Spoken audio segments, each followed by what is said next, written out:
Hi friends, அனைவருக்கும் வணக்கம்.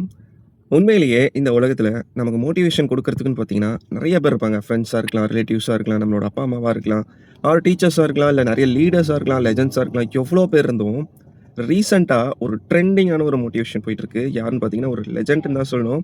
வேற யாரும் இல்ல, நித்யானந்தா அவர்கள். என்னதான் அவர் மேல நெறைய நெகட்டிவ்ஸ் இருந்தாலுமே, அவர் சொல்ற விஷயங்கள்ல ஏதாவது ஒரு ப்ளஸ் இல்ல ஒரு மோட்டிவேஷனல் ஸ்பீச் கண்டிப்பா ஒண்ணு இருக்கும். பார்த்தீங்கன்னா, கண்டிப்பா நீங்க நோட் பண்ணுவீங்க. அதுல ரீசென்ட்டா ஒரு விஷயம் சொல்லியிருக்காரு. என்னன்னு பார்த்தீங்கன்னா, அத கேட்கும்போது யாரா இருந்தாலுமே ஒரு ஒரு ஒரு சின்ன விஷயம் தான் ரொம்ப பிரமிப்பான ஒரு விஷயம். என்ன சொல்றாரு அப்படின்னு பார்த்தீங்கன்னா, "இன்னைக்கு காலையில நம்ம எந்திரிக்கிறோம். எந்திரிச்சு இந்த உலகத்த பார்க்குறோம் அப்படின்றதே ஒரு அபூர்வமான விஷயம் தான். ஸோ, நமக்கு இந்த உலகத்துல டெபாசிட் அப்படின்றது பொதுவா நமக்கு மைண்ட்ல வர்றது மணி. பேங்க் டெபாசிட்ன்னு சொல்லுவோம். ஸோ, காச டெபாசிட் பண்றத பத்தி மட்டும் தான் நம்ம டெபாசிட்ன்றதே பேசியிருப்போம். ஆனா, அவரு அழகா ஒரு விஷயம் என்ன சொல்றாருன்னு பார்த்தீங்கன்னா, டைம் டெபாசிட். இன்னைக்கு காலையில நம்ம எந்திரிக்கிறது கடவுளோட அது எந்த மதமா இருக்கலாம், எந்த நம்பிக்கையாவும் இருக்கலாம். கடவுள் இல்லாதவங்களுக்கும் ஏதோ ஒரு வகையான நம்பிக்கையில இன்னைக்கு நாள் நம்ம உயிரோட எந்திரிக்கிறோம். ஸோ, கடவுள் நமக்கு ஒரு டைம் டெபாசிட் பண்ணியிருக்காரு, இன்னைக்கு நாளுக்கு. இன்னைக்கு இந்த உலகத்தில நாம இருக்கோம் அப்படின்றதுக்கான டைம் டெபாசிட்ட அந்த மேல இருக்க கடவுள் குடுத்துருக்காரு.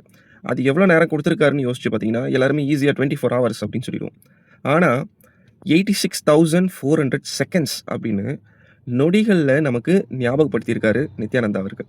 ஸோ உண்மையிலேயே 86,400 செகண்ட்ஸ் வந்து இன்னைக்கு கடவுள் நமக்கு டெபாசிட் பண்ணியிருக்காருன்றது ரொம்ப ஒரு அழகான, ஒரு ஆச்சரியமான ஒரு விஷயம் தான் சொல்லணும். அத நீங்க என்னைக்கு உண்மையிலேயே ரியலைஸ் பண்றீங்களோ, ஆமா இன்னைக்கு நம்ம எந்திரிச்சிருக்கோம். இன்னைக்கு நாள் நம்மளோட நாள். உண்மையிலேயே நமக்கு 86,400 செகண்ட்ஸ் இந்த கடவுள் நமக்கு குடுத்துருக்காரு அப்படின்றது ரொம்ப அழகான ஒரு விஷயங்க. அண்ட் இந்த 86,400 செகண்ட்ஸ நீங்க எப்படி யுட்டிலைஸ் பண்றீங்க அப்படின்றதுல தான் இருக்கு. ஸோ எத்தன 1000, எத்தன லட்சம் செகண்ட்ஸ் நமக்கு ஒவ்வொரு நாளும் இந்த கடவுள் நமக்கு குடுத்துக்கிட்டு இருக்காரு அப்படின்றத நெனச்சீங்கன்னா, இந்த செகண்ட்ஸ, இந்த டைம நம்ம வேஸ்ட் பண்ண மாட்டோம். அந்த செகண்ட்ஸோட அருமை எங்க தெரியும் அப்படின்னு பார்த்தீங்கன்னா, டிராஃபிக் சிக்னல்ல நிக்கும்போது தெரியும். ஒரு 30 செகண்ட் வெயிட் பண்ணும்போது, "என்னப்பா 30 செகண்ட் வெயிட் பண்ணணுமா?" அப்படின்னு யோசிப்போம். ஸோ அப்போ அந்த 30 செகண்டோட அரும தெரியும்.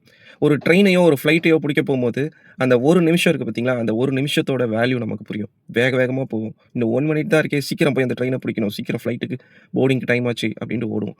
ஸோ இந்த உலகத்தில இந்த டைம யாரு ரொம்ப மதிச்சு, ரொம்ப கவனிச்சு, ரொம்ப ரசிச்சு வாழ்றாங்களோ, அவங்களுக்கு வாழ்க்கையில ஒரு பெரிய இடம் காத்திருக்குங்க. ஸோ, நம்ம எது பண்ணாலுமே, எந்த விஷயத்த எது பண்ணாலுமே டைம் வேஸ்ட் பண்ணாதீங்க. டைம் இஸ் அ கோல்ட் அப்படின்னு சொல்லுவாங்க. உங்களோட ஒவ்வொரு நேரமும் இந்த உலகத்தில ஒரு பொன்னான நேரம்.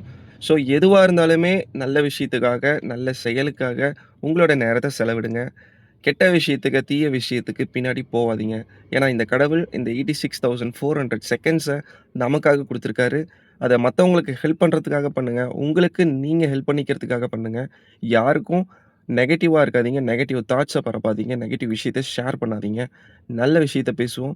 ஸோ, நாளை நமது. அத விட இன்னைக்கு 86,400 செகண்ட்ஸ் நம்மளோடதுன்றத நம்புங்க. எல்லாத்துலயுமே வெற்றி நிச்சயம். எண்ணம் போல் வாழ்க்கை, எண்ணம் போல் தான் வாழ்க்கை. நன்றி.